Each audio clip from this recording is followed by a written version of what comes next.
Welcome to Totes Professional Gaming, where we're definitely not professionals, but we'll give it a go anyway.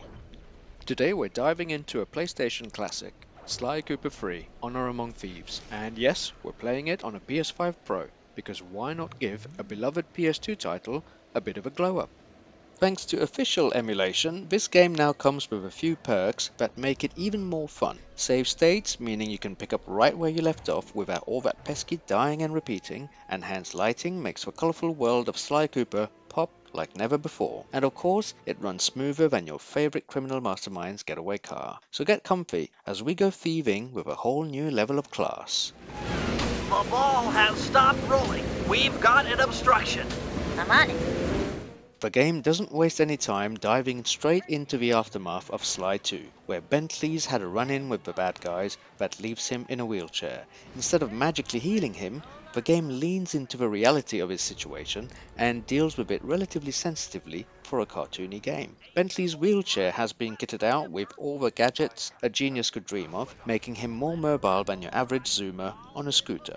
Meanwhile, Murray's sulking because he didn't save Bentley, which, let's be honest, would be an emotional rollercoaster for anyone. Off he goes to Australia for some much needed spiritual healing with a guru, because why not add existential dread to your platforming adventure? And then we've got the new villain, Dr. M. Instead of just recycling the clockwork parts must be stolen trope, Sly and his motley crew are after the Cooper family vault, because apparently this family has more treasure than Smaug's hoard.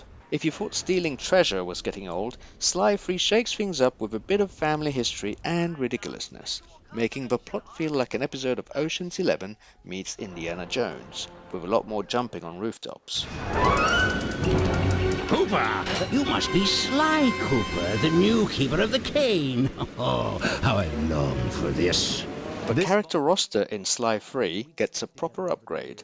Bentley, still rocking that genius vibe, is now a wheelchair-bound tech wizard, and it's honestly quite refreshing to see a game tackle the consequences of injury without just hitting the reset button. Meanwhile, Murray's emotional baggage might sound like a bad soap opera, but it adds depth if you can stomach all the self-pity. The big surprise here, though, is the gang's expansion. Sly, Bentley, and Murray are joined by a ragtag bunch of misfits that include the Guru, who's all about peace and non-violence, Penelope, the RC wizard, and wait for it, Panda King and Dimitri from past games. Sly teaming up with his old foes is like inviting the class bullies to your birthday party, and it doesn't feel nearly as awkward as it should.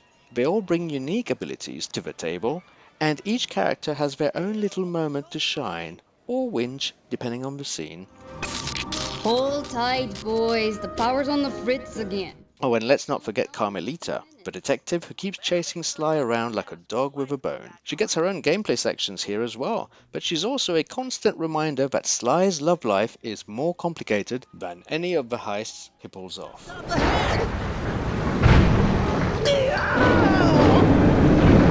There's no escape, Cooper. Running on PS5 Pro via official emulation, it gets a much needed performance boost that makes this classic feel fresher than ever. The game now runs at a smooth 60 frames per second, making all the platforming even more satisfying, especially when you're gliding through the levels at top speed. The increased resolution means the cel-shaded art pops more than it ever did on older systems, with more defined textures and crisper visuals, perfect for showing off those animations as you jump and climb around. The PS5's faster loading times also mean you won't have to wait ages to jump back into the action, something that was a bit of a drag back on the PS2. These performance boosts also appear on the base PS5 and PS4. Additionally, the DualSense controller adds some surprisingly immersive touches. It's not a revolutionary feature, but it certainly makes the game feel more tactile and responsive.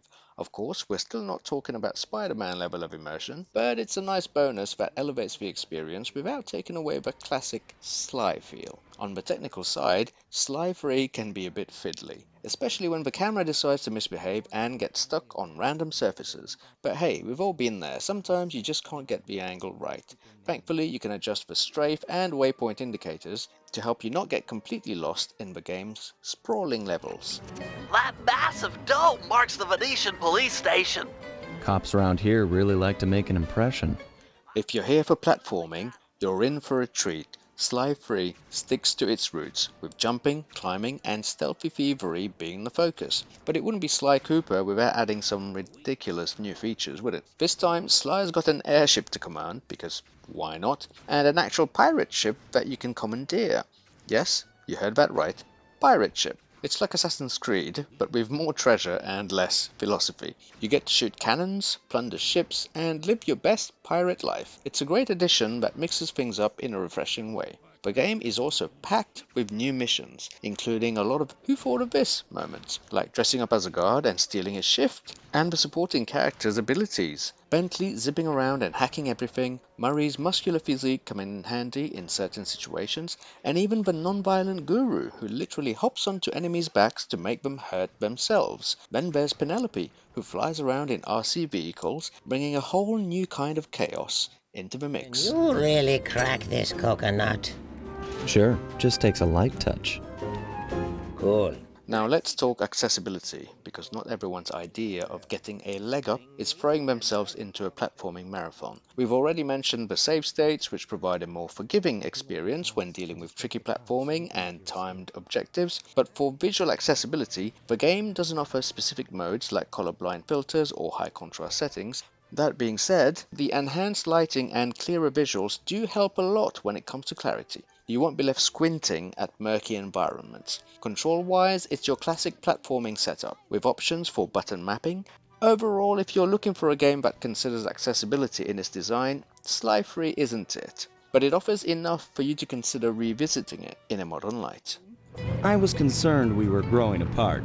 Then let's spend some quality time together in my interrogation cell. So how does Sly 3 stack up to its predecessors? Well, it's like the sequel to a good movie that you didn't think needed a sequel. But then it turns out to be even better. It takes everything that worked in Sly 2, the stealth, the platforming, the banter, and just cranks it up to 11. You've got more characters, more abilities, more ridiculous missions, yes, pirate ships. It's expansive, ambitious, and it never takes itself too seriously.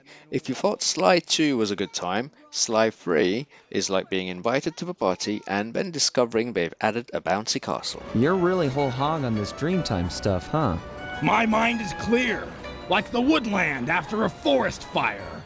Sly 3 is the game that takes everything you loved about the first two and throws in a pirate ship, a wheelchair-bound genius, and a few new playable characters for good measure. It's bigger, bolder, and more ridiculous than ever before. If you're in it for some clever platforming with a side of thievery and a dash of nostalgia, then this is the game for you. Sure, it might not break any new ground in terms of difficulty or accessibility, but if you're looking to steal a few hours of your weekend, Sly 3 will gladly let you do that without even needing to wear a ski mask. Thank you for watching, drop a like and subscribe, and tell us which of the Sly games is your favorite.